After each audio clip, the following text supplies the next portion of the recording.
This is the Analysing Anfield podcast on the Blood Red channel, bringing you the best tactical and statistical analysis of Liverpool FC. Hello everybody and welcome to this week's episode of Analysing Anfield, your tactics and analytics podcast, courtesy of the Blood Red channel. I'm Rhys Williams and I'm joined as ever by David Hughes. How are we doing, mate? I'm very good, thank you, Josh. How are you? I'm good. We've got quite a bit to get through, seeing as the matches keep coming quick and fast at the minute, to the extent that we've actually, the Midtjylland game, we didn't even get a chance to preview because there's a match every 3 days or so. So today we're going to have to cram a bit in. We're going to look briefly back at Sheffield United and Midtjylland, just key points around those two games really. And then we're going to look ahead to West Ham on the weekend and Atalanta. And then next week I'm assuming we'll have to do a similar thing. It's probably going to be the same issue for the rest of the season, to be honest. But Dave, so we'll start with the Sheffield United game. I'm pretty sure you was at Anfield. Yeah. General thoughts on how it went? Yeah, I thought it was important to get the result for Liverpool, but it was a little bit by their standards a disjointed performance, in my opinion. Obviously, the 4-2-3-1 was introduced, something that we talked about a lot before the season, thinking that, it may eventually become a thing, especially with the players that were brought in, Jota, Thiago. And yet we saw although it's being used before by Klopp, we kind of saw it in this new era. And yeah, it did feel like there was a little bit of adaptation, I guess, required. At times, I thought players didn't really know where they were meant to be in certain moves. I said I'm not saying it was a terrible performance at all. It just felt like players were a little bit disjointed. Obviously, there's so much fluidity across that attack that it could be by design, but sometimes they did just look in places that maybe didn't look too right. And if you have a look at the average positions of the players after the match, the structure doesn't really resemble that much of a 4-2-3-1. It is, it does look a bit skew at times. So yeah, I get that kind of captured the performance really, but it was still a good result. Yeah, well, we actually mentioned in the preview podcast that 4-2-3-1 might be used, and I sent out a newsletter before the game and mentioned in the newsletter that Liverpool are probably going to do something here, whether it's one of the midfielders dropping back into the back three and Trent and Robertson really pushing on really highly to pin back Sheffield United's wing backs, or whether it's 4-2-3-1 and Klopp opted for 4-2-3-1, an extra attacker in place of a midfielder, and as a result of that, you do tend to have a bit less control. I think matches do tend to be a bit more chaotic because you're essentially playing with a bank of 4 attackers, a bank of 4 defenders, and in the middle of the pitch, which is where you get your control from in a way, you've only got 2 players. So it does tend to be quite end to end when we go for these 4-2-3-1s. Yeah, because it often looked like a 4-2-4, didn't it? Really, certainly in attacking moves.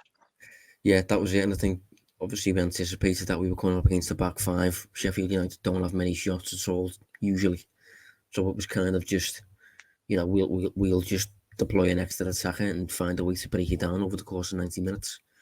Obviously a penalty was given early on, which at the time came against the winner play. I think I'm remembering that correctly. We won't dwell on the decision because I think it was another one that I struggled to get my head around at the time, but it was one of them that Liverpool had more than enough time to recover and get the 3 points. Obviously Fabinho got injured, which is a big thing. Have you got any worries about Liverpool's defence? Not even considering Van Dijk, but now considering that Fabinho's out for, it's probably going to be at least 2 weeks, probably a month maybe. That's just a complete guess, but it's based on a hamstring injury. So what do you think about Liverpool's defence at the minute? The lads who are going to come in, maybe Rhys Williams? I do really like Rhys Williams. I just think it's very early on into his senior career, isn't it? he's probably not even made a handful of first team appearances yet. So it's a lot of pressure on him, even though he's looked really, really good when he has come in. But yeah, I think there is issues now, obviously, with that defence. One thing I will say, Sheffield United did seem to have a lot of success in terms of hitting balls into the final third and either winning the initial headers or picking up the second balls, which does go back onto your point about it being a little bit tougher to control. But I think Sheffield United on the night won about twice as many aerial duels than Liverpool. And that's obviously with Fabinho on the pitch, who I think has done really well since he's come in. I think we all unanimously agree that he's done well. Without him there, it does add a little bit more pressure on that back line, and especially with West Ham coming up this weekend, that we'll come on to shortly. I think they're definitely going to be tested in that game. So it's a blow. It's a blow not to have them on the pitch. Yeah, I mean, I've just mentioned there about Sheffield United not really taking many shots typically. I've just looked at their shot count against Liverpool. This season they've played, that looks like 7. Oh yeah, that's including the EFL Cup then, including the Carabao Cup. They've played 7 matches this season. And against Liverpool, they took 12 shots. That's their second most this season. They took 3 against Villa, 6 against Arsenal, 9 against Fulham, 9 against Wolves, 10 against Burnley in their Carabao Cup, 12 against Liverpool. And then the only team that they took more against so far this season was Leeds. They took 13 against Leeds. That doesn't bode particularly well. And we did mention before the game that the whole aerial testing thing, it's going to come into certain matches more so than others. And I think Sheffield United was one of those games. I think we could have done with Joel Matip, to be honest. And I think if we can just get Joel Matip fit for certain games every now and then, it'd be a big help. Like we've got City soon. If we can get Matip fit just to play against City and then he gets injured again for another 6 months, I can deal with that. But it does seem to be the Matip theme, that doesn't it? Yeah, it's just I don't know. It's a bit of a worry when you've got a disjointed back line. Like I think against Midtjylland, we started with the same back line. I was a little bit surprised initially because I thought maybe one of them would have got a rest. But then when you think about it, Klopp's obviously trying to drill this back four to get used to each other, give them game time, and it resulted in Fabinho getting injured. Just on that point really quick, Josh, that's something I was just going to touch on, that it's not even so much the players that are in there, because obviously whoever comes in is going to be a drop on Van Dijk, but you can get the best of what you have if they're at least playing week in, week out together and getting to know how each other work, how the relationship kind of coexists. And if you are constantly having to chop and change that, I think that's where you become at your most vulnerable. And that's obviously where Liverpool are at. Yeah, I mean, the whole Rhys Williams thing, I do think he looks okay at the minute. I don't know much about him from youth level, from academy level. He wasn't really a name that I heard about from an early age, and like that. I think he spent last season on loan at Kidderminster. That's a low standard league. But one thing I've picked up on him so far, he does seem quite cool. He's. I think it was Michail Cox who, when he was describing centre backs a few weeks back, he said he's always looked at a centre back pairing as a dog and a cat. Which centre back is the dog? Which centre back is the cat? Obviously, with Van Dijk and Gomez is the dog, chases after the ball, vacates his position. Van Dijk is the cat, bit cooler, more inclined to retreat, more inclined to keep control, that sort of thing. I think early on, Rhys Williams looks like a cat to me, more of like a steady head, not inclined to overly commit, not inclined to get done, maybe like an Otamendi or a Lovren or that sort of thing. And he's 6'3" actually, which is quite impressive, quite suitable for Liverpool's game. And I looked at his aerial success last night. So in the minutes he's played in the Carabao Cup this season, I think it was 2 games, and he's played 60 odd minutes against Midtjylland, and I think it was just 4 minutes against Ajax. I think he's contested something like, it might have been 18 aerial duels. I think he's won 13 of them.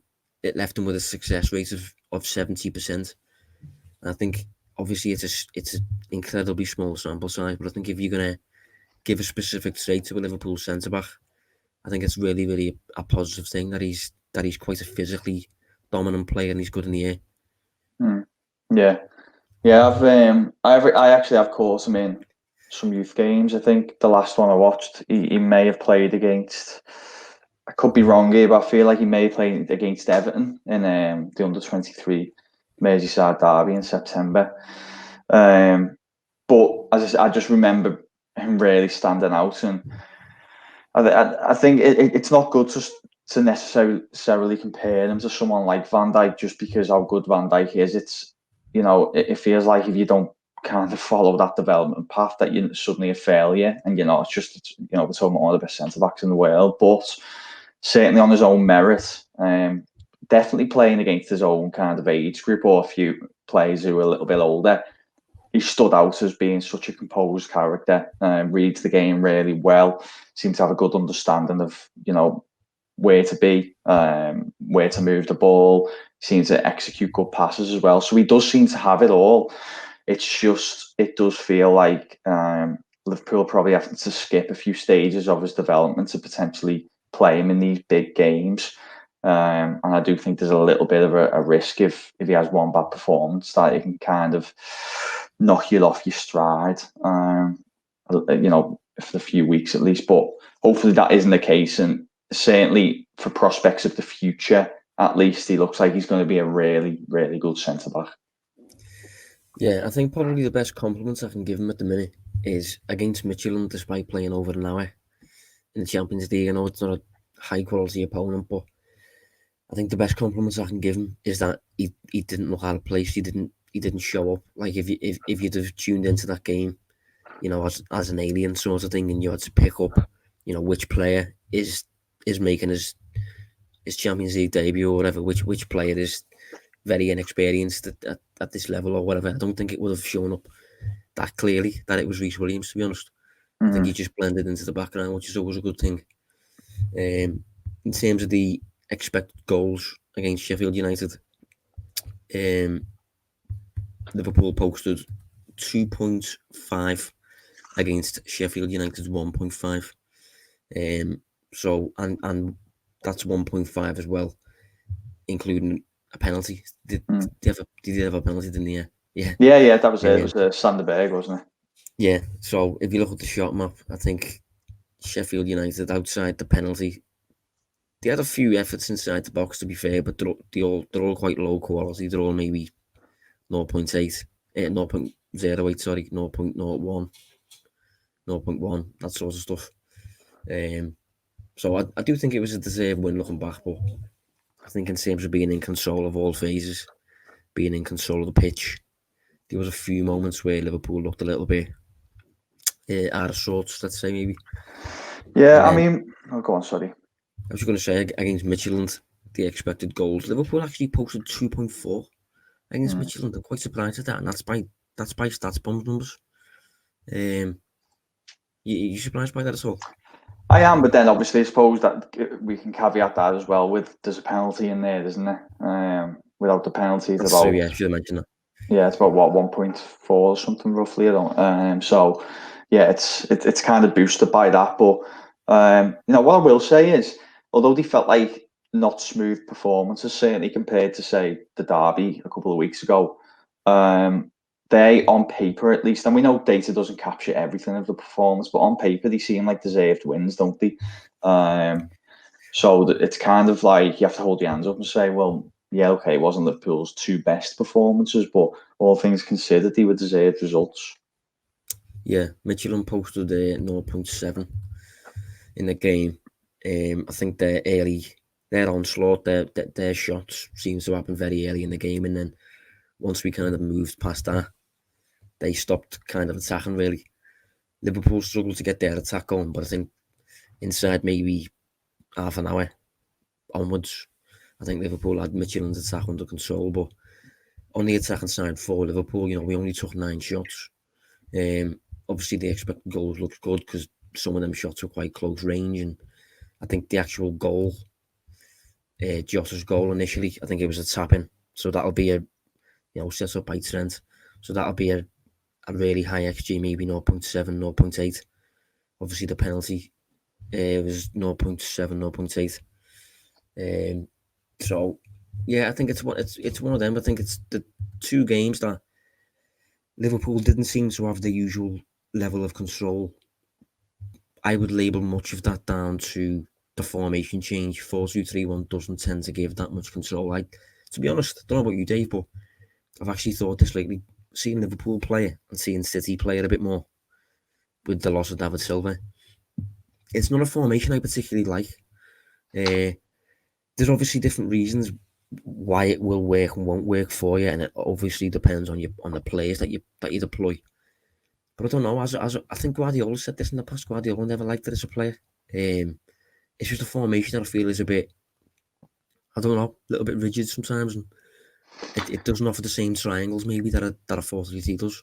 I mean, I've never liked it, but that's because I watched my team play week in, week out for about 3 years under two different managers. So, my bias impacts that. But what I will say is I think it's a game-dependent formation. So I do still find that against certain opponents. I do think Sheffield United was a good opponent to play it. Teams that are going to really sit back, maybe have like a 5-man defence, and you've got to try and get an extra attacker up there. I do think it's a formation that can assist, but I don't think it's a formation that necessarily can be played week in, week out. I do think a 4-3-3 does still have a place across the course of a campaign. And I mean, just let's not forget, by the way, Sheffield United, and we said it in fact, I actually did predict 2-1. I think you might have been 2-1 or 3-1 as well. Sheffield United don't get turned over. They're not in good form. I think they haven't even won a game yet this season, but there's still not one team that's turned them over, and it very rarely happens. So they're not a team that you can just steamroll. They are a difficult opponent, even if they're not getting results at the moment. So I think maybe we do just need to see the formation once the new kind of era of players have adjusted to it, and kind of see how penetrative it is then, I guess. Yeah, no, I agree with what you're saying there. I agree that it's certainly for Klopp, it seems to be a bit of a based on the match scenario that he's used. I think at Dortmund he used it a bit more often, and I think it probably is the go-to system if you have just a wealth of attackers that need to get in the team. Like I think if you look at Chelsea, by the way, I might sound a bit like Sean Dyche today. I played footy last night. Maybe it's because of that. I don't know why I woke up with a croaky voice, but we'll move on anyway. What was I saying? Why were you shouting much, was you? Listen, mate, I'm that type of player. But I don't know why I woke up with this voice today. Sound really rough, but I'm ready to go. So what was I saying then anyway? I think we may have been rounding off about the formation and then potentially going on to West Ham. Oh yeah, well I think Frank Lampard's using it a bit quite often at Chelsea, but that's because he's got to find a way to get, Ziyech, Pulisic, Hudson-Odoi, Havertz, Abraham, Werner, all these players, to not use 4 attackers. You're gonna have at least 2 of them probably sitting on the bench. So yeah, it's an option for Liverpool moving forward, particularly in Anfield when you're facing defensive opponents. But as a go-to system, I don't know. I'm not overly keen on it, mate. But we'll move on anyway to Liverpool's next opponents, West Ham. So I have been impressed with this team this season. I've walked about them. I've tweeted about them a few times. Because simply put, mate, David Moyes is a football genius. What do you think of them? Have you seen them? Yeah, I've watched them a fair bit. Impressed. I've been impressed by a couple of performances. Well, basically all the performances I've watched. I even watched them against Arsenal where they lost that game 2-1. But certainly for me on the day, they were, if not the better side, certainly a match for Arsenal. Probably a little bit. I thought the better team, yeah. Yeah. And yeah, I have. I've liked what I've seen. They've been picking up results, but also performances to go with it, and I think that's always a good sign that you're looking at a good team rather than a lucky team. Yeah, that's the crucial thing, what you've just said there. I think what I'm most impressed by is, despite their start, they've had one of the toughest starts, if not the toughest. They've got results most weeks, and alongside those results, they've had performances to go with it.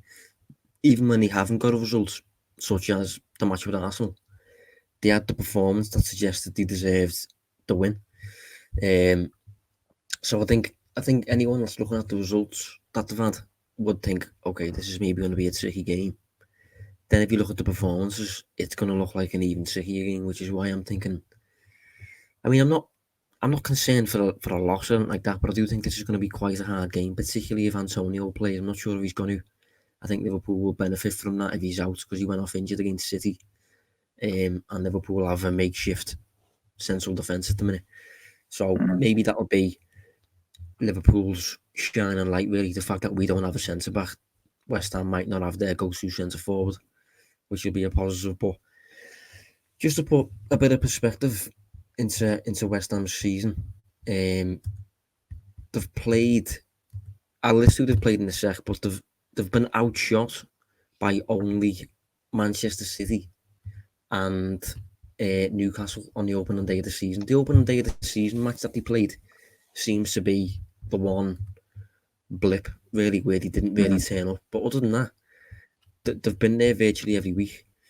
Just trying to get up the fixtures now. So they started with Newcastle. Obviously, they got beat 2-0 and they lost the expected goals. That was not a good day. Then the following week, they played Arsenal. They got beat 2-1, but their expected goals was over 2 and Arsenal was at 1.3.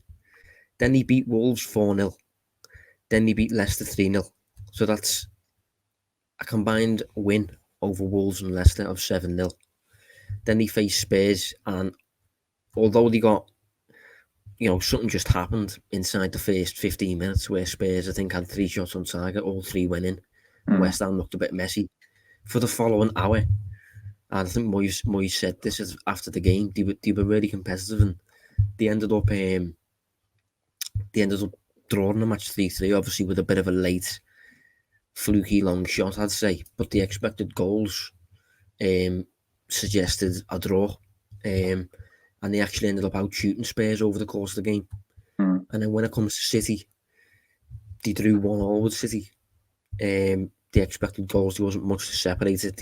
Both teams failed to accumulate. I think neither team posted one XG, so it was quite a defensively stable game. And I think at half time in that match, with Antonio still playing, I think City had took 5 shots, West Ham had took 4. So they just look like an impressive team at the minute. I'm not really sure what's happened since maybe last season or so. I'm not sure what Moyes has done. But they do seem to be really well drilled. I know he's moved out Mark Noble in the centre of midfield, brought in Soucek, who I think looks like a good player.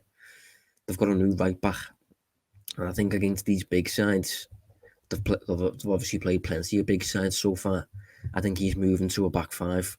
Whereas when he plays teams that West Ham should be expected to beat, he uses a back 4. So I would expect a back 5 at Anfield.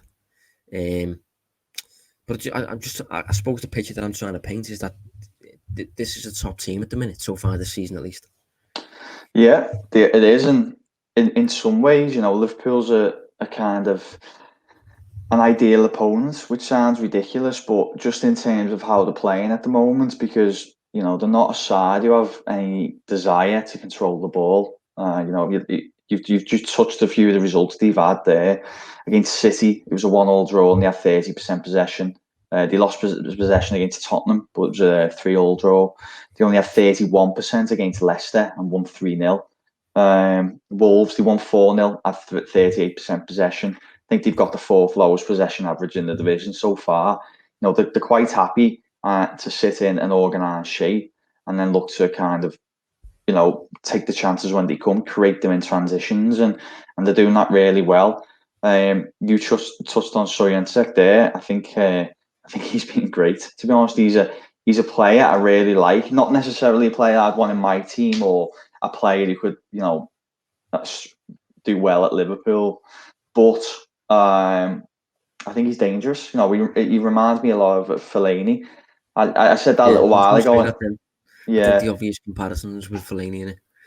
Yeah, a lot of people have been saying that now because obviously the Moyes connections there. But I just think he's good with the ball at his feet.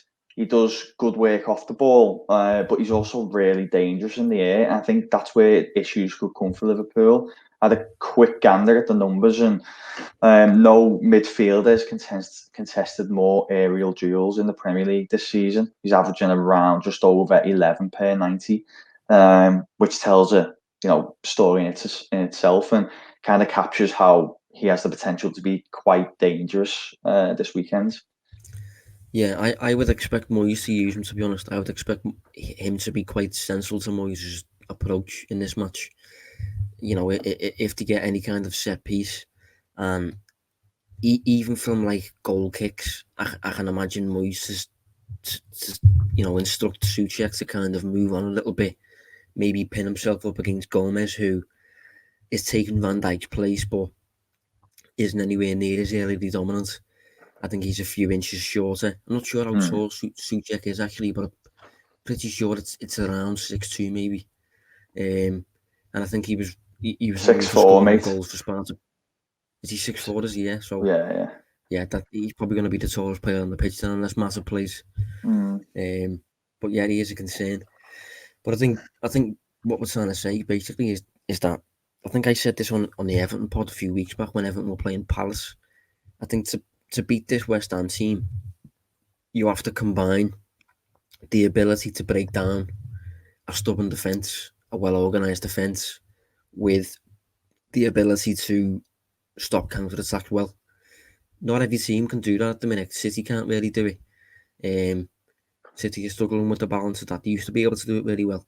Liverpool, I think, have been the best at doing that in the past 18 months, but I think it really is a different story when you take Van Dijk away from your halfway line, stopping these counter-attacks, and you replace him with a defender who's simply not as well-rounded as Van Dijk is. So I do think this will be a test for Liverpool.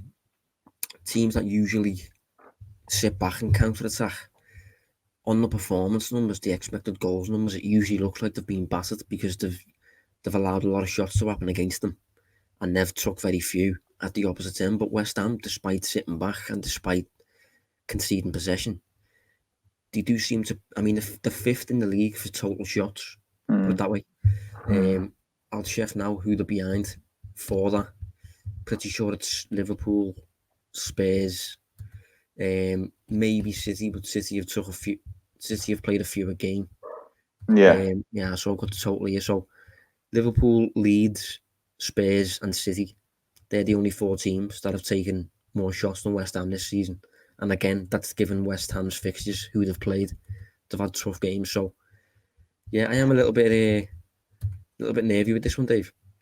Yeah. I mean, you do wonder how, bizarrely, they've got, after Liverpool, they've got Fulham, Sheffield United, Aston Villa, and then they've got another couple of tough games against United and Leeds, but then it's back to teams like Palace, and you do wonder how the results will look after a sequence like that, where it's more of those games that they're expected to have to go out and play a little bit more, because so often you do see teams that seem to do really well in big games. I remember Everton doing it about 18 months ago. They played virtually 5 of the top 6, one after the other, in home fixtures.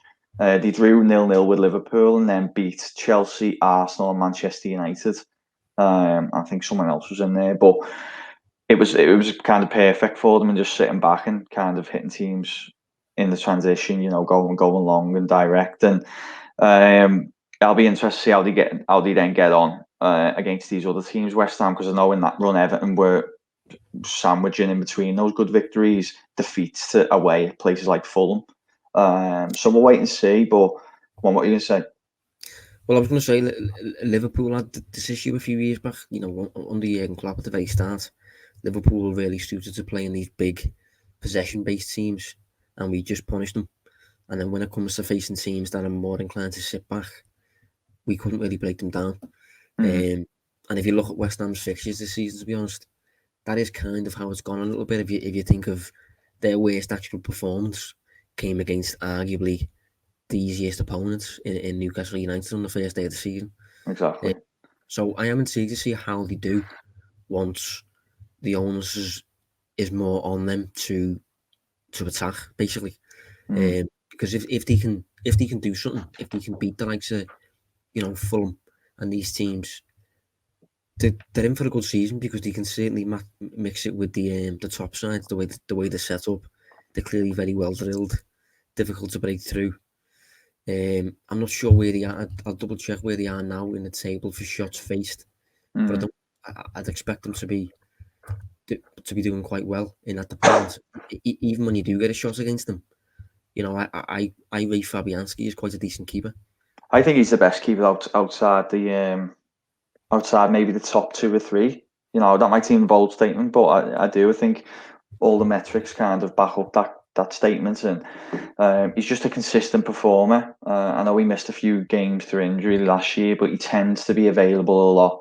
And yeah, just really consistent performer. He's a good keeper, so I do like him. But yeah, well, as I said, I can see why there's concern this game, because although it's hard, isn't it? Because you never kind of back anyone to win at Anfield. So I'm not necessarily saying that I fancy West Ham to either, but I do expect them to be a really tough opponent.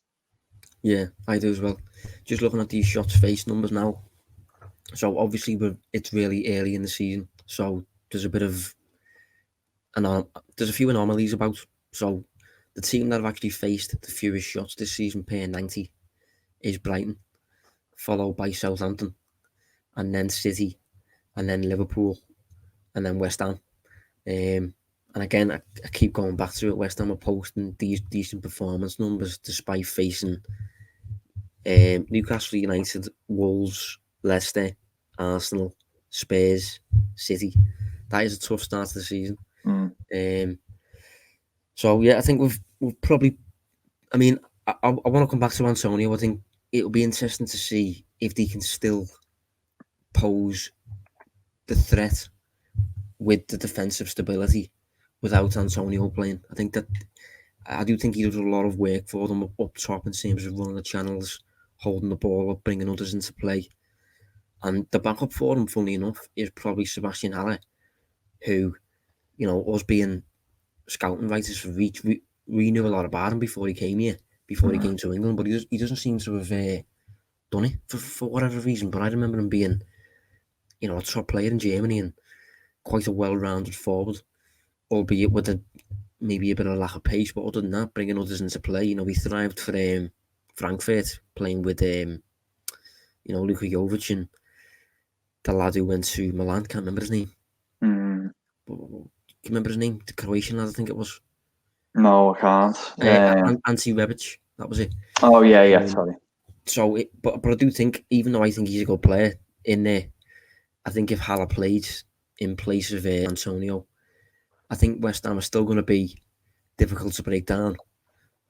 But their attacking game will suffer, I think. I think Liverpool will be facing a team that are well drilled in defence, but they don't offer as much of a counter-attacking threat without Antonio. Yeah. So if I sound a little bit distant there, mate, I was just reading on the because I was just seeing if there been any injury updates. Obviously, people listening will have a better idea whether he'll play or not, but we're recording it fairly early in the morning today, aren't we? And I'm just reading what Moyes has said. He said he thinks it was just a little bit of cramping and nothing too serious, but they still don't know whether he'll play. But because I do agree, that could kind of be the difference between West Ham getting some sort of results, or Liverpool find it a lot more comfortable on the day, because he has done well. And I feel a little bit silly actually about Antonio, because I prepared a piece in the Analytics 5 newsletter over the summer where I'd kind of pointed out how Antonio's rich vein of form in front of goal was nice to see, but it was not really going to be sustainable. It's not really something that he normally does. And maybe it won't be. And he has scored a few goals this season, but I think just his all-around game that he brings to the team from a tactical perspective now under Moyes is in itself the asset. Even if he isn't scoring every single week, he does bring something to the team, and what brings other players in around him and kind of spearheads that attack. And he's become a really good, important player for them. I mean, if you actually watch him, he looks a bit awkward. I think he looks a bit he does fall over or something. But I think that awkward demeanour almost makes him difficult to predict from a defender's point of view. So he ends up getting weird shots away in really good areas sometimes, and he ends up holding the ball quite well because he's, to be honest, he reminds me a little bit, not in the awkward sense, but in the ability to occupy a back line on his own, a bit like Calvert-Lewin in that way. I think Calvert-Lewin is he's got so many physical traits on his side that a full back four will know that they're in for a game against one striker if it's Calvert-Lewin, and I think Antonio is a bit like that, albeit a bit more raw on the technical side, not as good technically, and not as high of a ceiling, but in terms of the job he's doing, the role he's got, I think he's well suited. Yeah, and he's got a really, really, really good work ethic as well. Like, he does just work so hard for the entirety of a match. And I think if we were going back to that point on Haller, it does kind of feel like when I've watched him, he finds it a lot easier to drift in and out of games, or doesn't really have that same kind of work ethic from what I'm seeing. I don't want to be too critical, so I don't watch West Ham every week. It's just what I'm seeing when I do, and when he's on the pitch. Whereas, Antonio, you really got to kind of replicate what he brings, without the ball as well. The kind of pressure that he puts under defenders and things. And in this form, he's going to be a miss. Yeah. So, verdict then on this one? So this is tough, actually. This one, because it is. Yeah. I'm very conscious of not doing a Mark Lawrence and, kind of predicting a Liverpool win every single week, even though it's so easy to, because you always back them. I still do back them here, but I'm going to be controversial and maybe go for the 1-1. To be honest, I am torn between a 1-1 and a 2-1 for Liverpool. But I am not sure that Antonio will play the full 90 minutes. Certainly, I'd expect him to, at the very most, play an hour. I mean, if he came off injured after 56 minutes against Manchester City and then inside the week he's come to Anfield, I think he has a big influence on the way they play. I think once he went off, it was kind of all City. And Sterling in particular had one or two opportunities that he fluffed a little bit. So, without much confidence, I'm going to say 2-1. With it being at Anfield, I think is influencing that a little bit. And the fact that Antonio was not guaranteed to play the whole game. And Liverpool's attack, certainly, if anything, if you look at the numbers, I think if anything's working at the minute, it is Liverpool's attack. I think we've taken the most shots in the league so far by a clear margin, actually. I'll double check that. Yeah, so Liverpool are top for shots taken in the league so far with 111. Second, the Leeds with 86. So, and then Spurs 82, City 79. Obviously, City have got a game in hand, but Liverpool are well in front there when it comes to shots. So I would fancy us to break outscore, maybe. Yeah, kind of. Yeah. You know what I'm expecting to see a lot of? I'm expecting to see a lot of diagonal cross balls towards Soucek's head, and he's heading it back across goal for people to try and latch onto. I can just see a lot of that happening, and maybe that's where the goal might come from. Yeah, I'm trying to get up here. The last result that we had against these, the last time we met. It was in February, wasn't it? It's like a 3-2 game. Well, if it was February, I'm looking at the year before. Yeah, it's not coming up for me for some reason.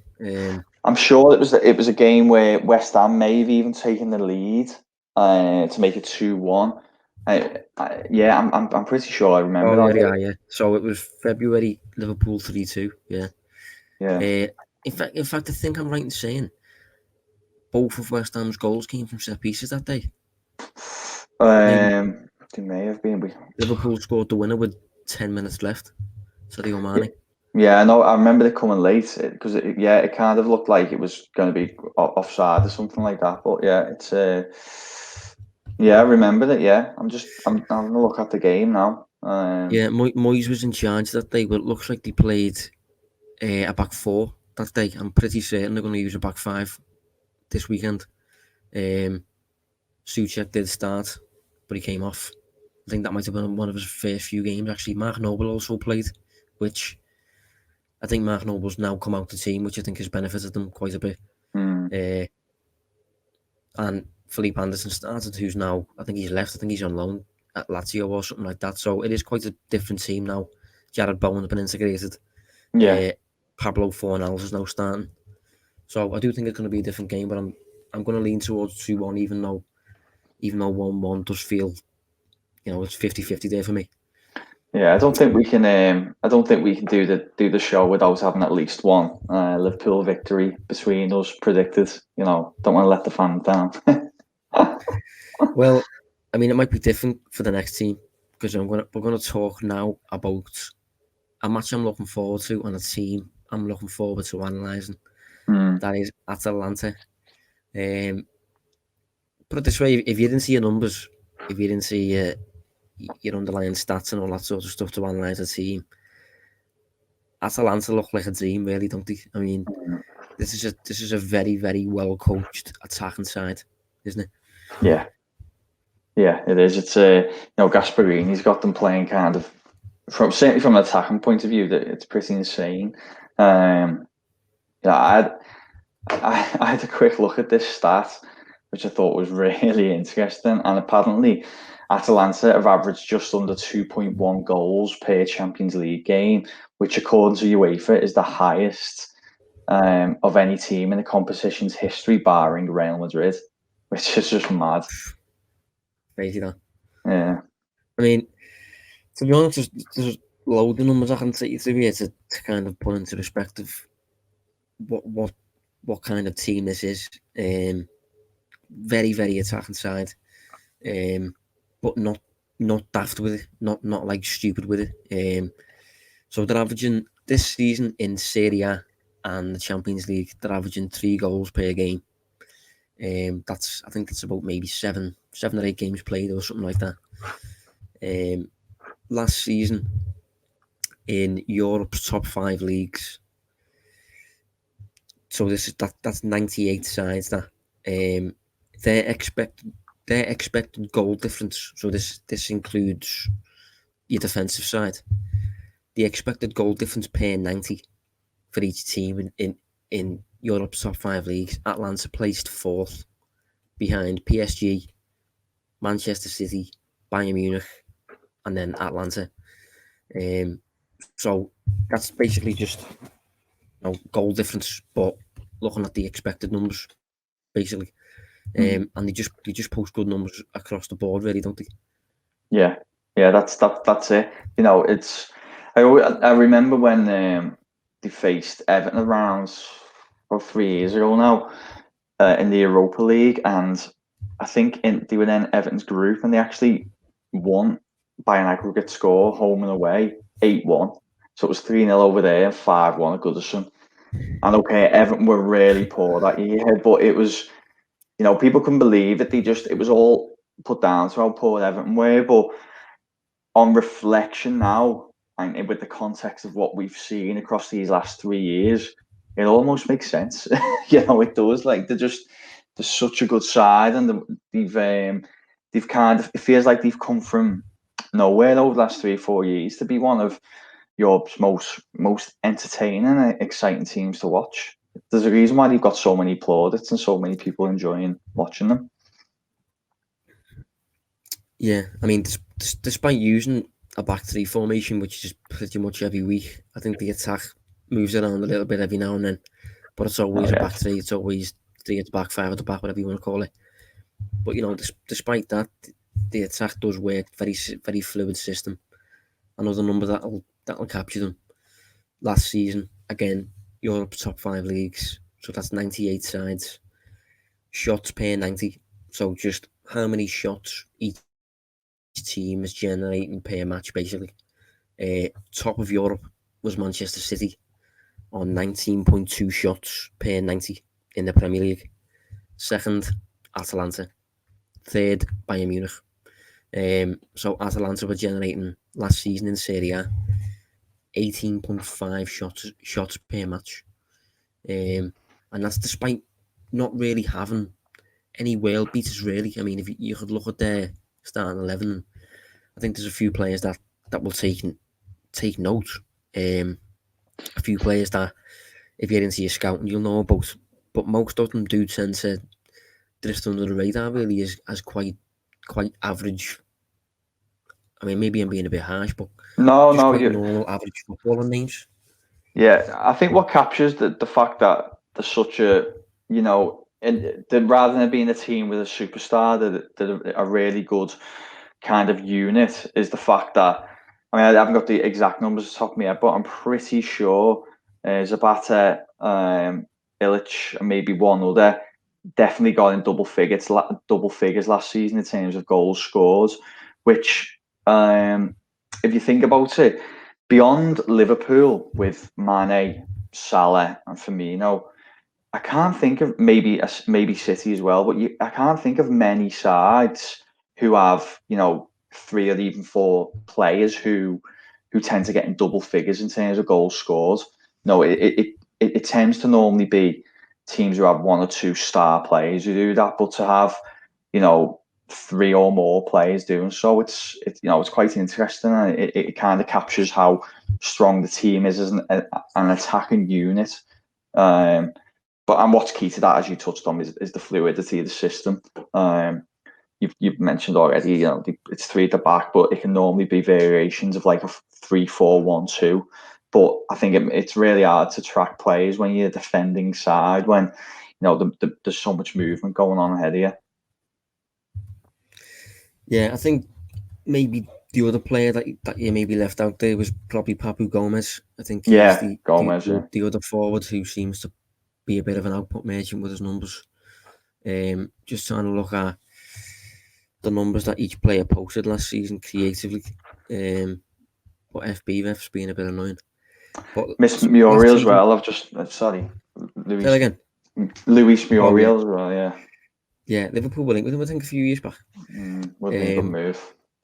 Put it this way, in terms of totals, so we're not really considering how many minutes each player played here.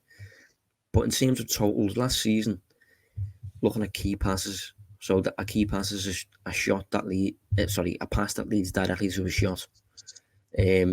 Top of Europe's top 5 leagues last season was Kevin De Bruyne. He posted 131 key passes in the Premier League. Then second, funnily enough, related to Liverpool, was Luis Alberto. Liverpool sold for, I think it might have been about 4 million, 6 million or something. He's had a good career, Alberto. He has done well for them. Yeah, he posted 108 key passes last season in Serie A for Lazio.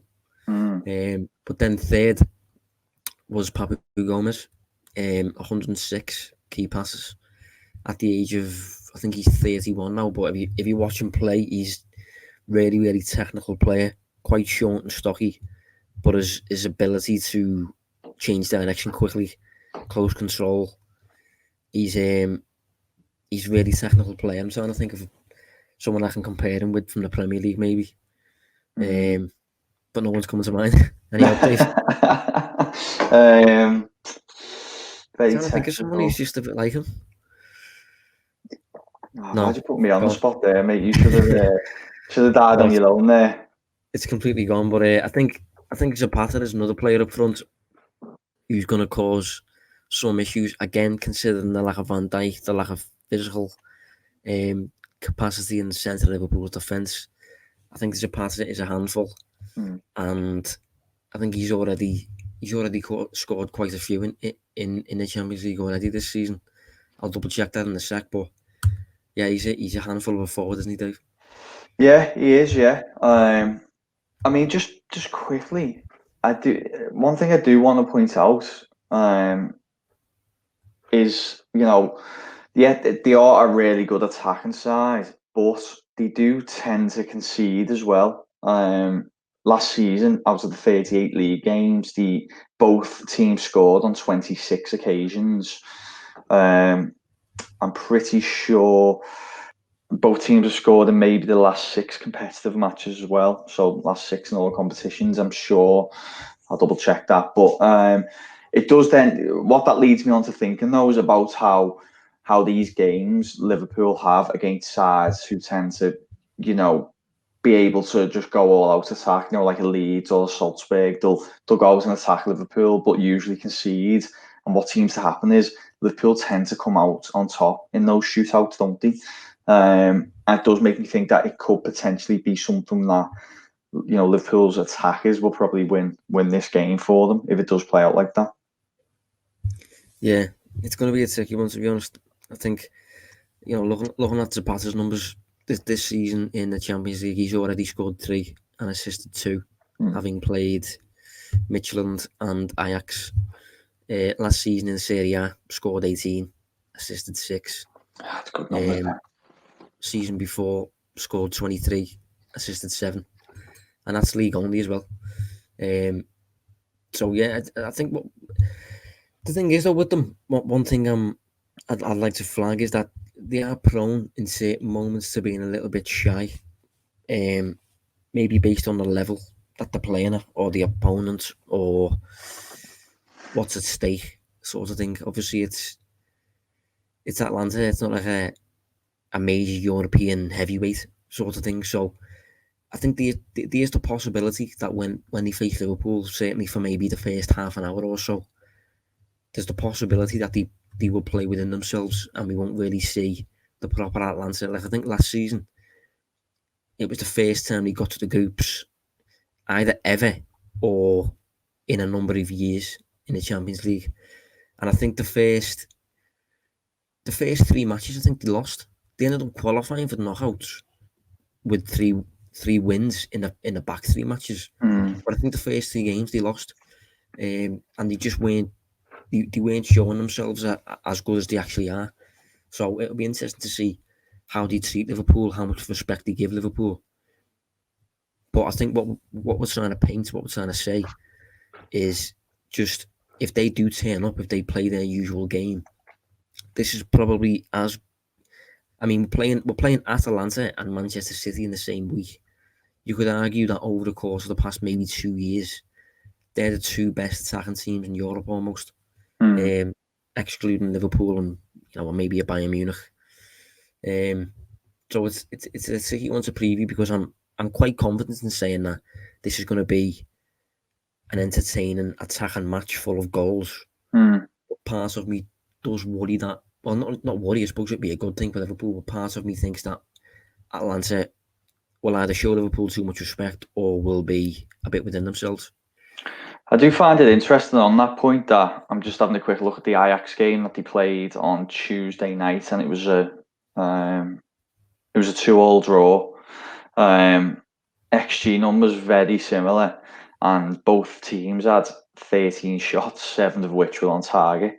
So if you keep in mind that obviously Liverpool went over to Amsterdam and beat Ajax at home, and Atalanta in this game drew 2-2 with Ajax and Atalanta with the home team, it does maybe feed into this theory of yours that there's, I guess, could you call it imposter syndrome a little bit, or maybe just too much respect for the big names? Yeah, to be honest, it reminds me a little bit, and I could be totally wrong in saying this, but they remind me a little bit of Spurs in a way, as in like, I think when we faced Spurs in the Champions League final, put it this way, I think Spurs felt happy to be there, whereas Liverpool were very much, we are going to win this match, but if we don't win it, it's pointless. I think Spurs, I think when Pochettino beat Ajax in the semis, like he was thanking his family and all this, and it just felt a bit, well, you haven't won anything yet, mate. It felt like that was their achievement, wasn't it? Winning that, it felt like getting there was their achievement, and it was kind of, we'll see what happens on the day, but if we don't win it, we've already done well, type thing. Yeah, and I think last year was obviously the first time Atalanta broke into the top 4. I think it is in the Serie A. Obviously, they qualified for the Champions League for the first time in so long. This year they've done it again, they've qualified again. Maybe they'll feel a bit more comfortable, but I think in terms of imposter syndrome, I know what you're saying in terms of like, just, I don't know, that feeling of belonging, maybe they haven't really got yet. Yeah, I agree, and I don't think that's something you can really force. I mean, it could be an eye opener. They could, explode against Liverpool and win the game 3-0. So, because what I will say is, although we're saying this now about the Champions League, certainly in the Europa League, it felt like they almost debuted in that competition that year as well. I don't think they'd been in it previously. Certainly for maybe a quarter of a century, if I remember correctly. And they did really well. They had some really good results in it. But I suppose maybe go on.